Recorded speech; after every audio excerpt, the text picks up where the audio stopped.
Magandang araw mga kapuso, ito po ang mga ganap na dapat po natin abangan mamaya dito lamang po sa Lilat Matias, Attorney at Law.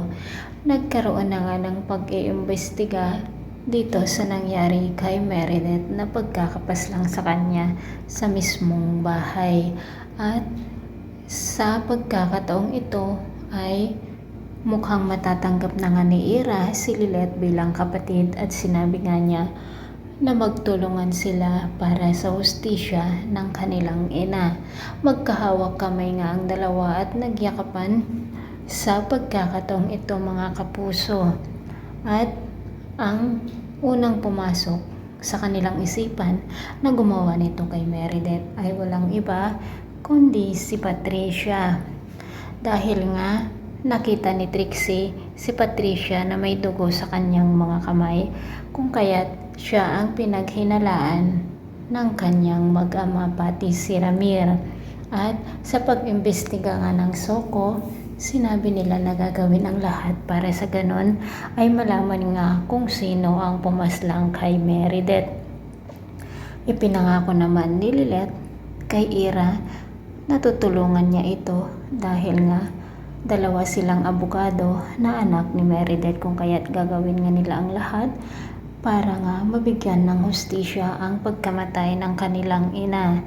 Tumutulong naman sina Bonnie at Kurt sa pag-iimbestiga upang malaman nga kung sino ang kriminal.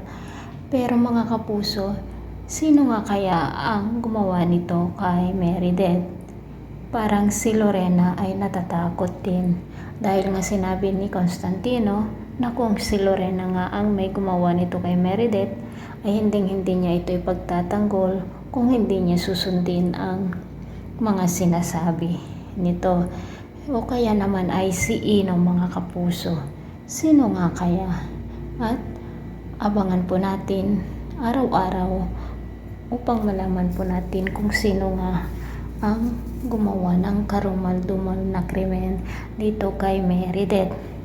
At kung si Patricia nga ay siguradong hindi ito kakampihan ni Ramir at Trixie. Pero kung si Lorena naman mga kapuso, ay ano kaya ang gagawin ni Lilet? Mas matimbang kaya ang kanyang nanay-nanayan o ang kanyang mismong ina? Parang ang kutob ko rin, pwede rin naman na si Ces.